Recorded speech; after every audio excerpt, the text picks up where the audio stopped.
देखो, वैसे तो देश के अंदर रोजाना जिस प्रकार से जो हो रहा है, डेमोक्रेसी की धज्जियां उड़ाई जा रही हैं, संवैधानिक जो चीजें थी वो रह ही नहीं गई, कोई बात ही नहीं रहेगी, उनकी कोई मर्यादा ही नहीं रहेगी। जबकि अगर आर्टिकल 79 की बात करें, उसमें हेड जो होता है वो देश की राष्ट्रपति होता है, और राष्ट्रपति जी को इग्नोर किया गया, जबकि उनसे ये इनॉग्रेशन होनी चाहिए थी, वो नहीं की गई। और देश में बहुत सा पैसा लगा के इस पार्लियामेंट को आदरणीय नरेंद्र मोदी जी ने बनाने का काम किया है, लेकिन जिस पार्लियामेंट में पहली पार्लियामेंट थी उसमें भी किसी की आवाज नहीं सुनाई देती थी, सबकी आवाज बंद करने का काम किया गया, बहुत से लोगों को डिस्क्वालीफाई किया गया, बहुत सी ऐसी कमेटीज हैं जो डिफंक्ट पड़ी हैं, वो काम ही नहीं करती हैं। मेरे को लगता है कि नई पार्लियामेंट बनाने से कुछ नहीं होगा, और जिस प्रकार से मैं समझता हूं कि द्रौपदी मुर्मू जी को, प्रेसिडेंट को, अगर नई कोई चीज की इनॉग्रेशन होनी चाहिए थी, खास करके पार्लियामेंट की, तो वो देश के प्रेसिडेंट का हक बनता था, लेकिन नरेंद्र मोदी जी करेंगे। जहां तक आपने अकाली दल की बात की, अकाली दल तो बिल्कुल साथ है ही है। ये तो हमेशा से मैं कहता हूं, अकाली दल के पास आज भी उनका बंगला है जो मेंबर ऑफ पार्लियामेंट ले ही नहीं सकते, हरसिमरत कौर जी, वो भी मोदी जी की मेहरबानी से मिला हुआ। ये तो खाली पंजाब में लोग दिखावे के लिए अलग हुए, वैसे तो ये इकट्ठे हैं ही। आपने बहुत सारे घटनाक्रम पिछले दिनों में पीछे आगे पीछे देखे होंगे। सो अकाली दल का समर्थन करना कोई मायने नहीं रखता, वो तो एक बीजेपी का ही अंग है। हाँ, 19 पार्टी, देश की 19 पार्टीज ने ये तय किया है कि हम उस समय नहीं जाएंगे, इस इनॉग्रेशन में पार्टिसिपेट नहीं करेंगे। जहां तो द्रौपदी मुर्मू जी करें उसका उद्घाटन, नहीं तो हम नहीं करेंगे। अमित शाह जी कह रहे हैं कि इसके ऊपर राजनीति नहीं होनी चाहिए, देश के समर्पित है, ये सबके लिए है, आप ये अंदर आइए। और नहीं, राजनीति तो वो करके, ये पैसा किसका है? देश की जनता का पैसा है।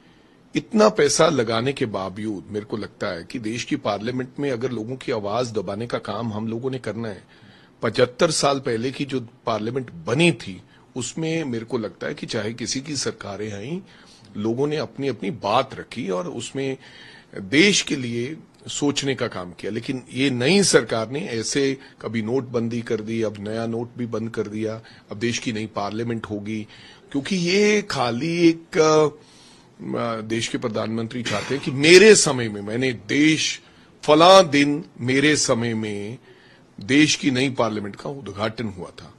तो मेरे कहने का मतलब ये कोई सियासत नहीं कर रहे हैं, हम देश की जनता को ये बताने का काम कर रहे हैं कि किस प्रकार से देश की डेमोक्रेसी को गला दबाया जा रहा है, किस प्रकार से अपनी मनमर्जी देश के अंदर चलाई जा रही है दो व्यक्तियों द्वारा।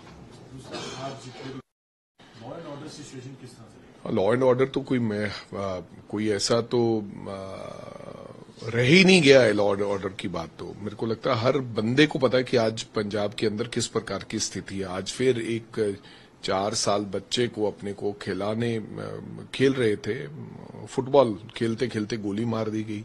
अमृतसर की घटनाक्रम सामने आया है, हालांकि बताया जा रहा है, कुछ लोग कह रहे हैं कि नहीं वो तो पहलवान था, कुछ लोग कह रहे हैं वो गैंगस्टर था। लेकिन दिन दहाड़े अगर इस प्रकार की घटनाक्रम होंगी देश पंजाब के अंदर तो क्या होगा? अभी कोई मेरे को बता रहा था एक साथी कि उस रोड पे आवाजाही कम हो गई है। जो टोल पे पहले 300 गाड़ियां डेली निकलती थी, आज 300 गाड़ियां, जिस दिन से ये पैरामिलिट्री फोर्सेस आई हुई हैं, 300 गाड़ियां कम आना शुरू हो गई हैं। वहां पर कई व्यापारियों से बात हुई जिनके ये फूड जॉइंट्स हैं, वो कह रहे हैं कि हमारी सेल्स कम हुई हैं, पंपों की सेल कम होगी, क्योंकि 300 गाड़ियां ही टोल से अब कम गुजरती हैं। तो कहने का लगता कहीं ना कहीं लोगों के मन में ये घबराहट तो है ही कि पता नहीं आने वाला कल क्या होगा। तो टेरर तो है, पंजाब के लोगों के बीच है। आपने देखा होगा पहले वो 3 धमाके हुए अमृतसर में, तो पहले पुलिस ने ये कह दिया गया कि ये तो गर्मी की वजह से चिमनी में से कोई चीज फट गई है। तो फिर बाद में उन्होंने लगातार धमाके जब होने लगे तो उन्होंने कहा कि नहीं ये तो विस्फोटक था, हमने बंदे भी गिरफ्तार कर लिए।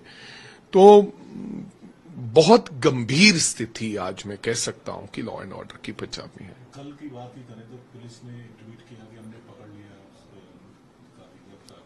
अब वो कह रहे हैं वो नहीं है, और उसकी मतलब हाँ, आप देख लीजिए, कलकत्ता ना, बेंगलुरु से बंदे को पकड़ के लाए, कह रहे ये फला बंदा है। अब बड़ी बड़ी अखबारों में फोटोएं छप गई। मैं समझता हूं कि बिल्कुल ही हद होगी। मैंने तो अभी आपको ये बताया कि अमृतसर में उन्होंने कहा कि चिमनी से धुआं, विस्फोटक को कहा कि चिमनी से धुआं निकल रहा है। कौन यकीन करेगा, क्योंकि बाय इलेक्शन चल रहा था, उसको चिमनी में धुआं गर्मी की वजह से कोई चीज हो गई।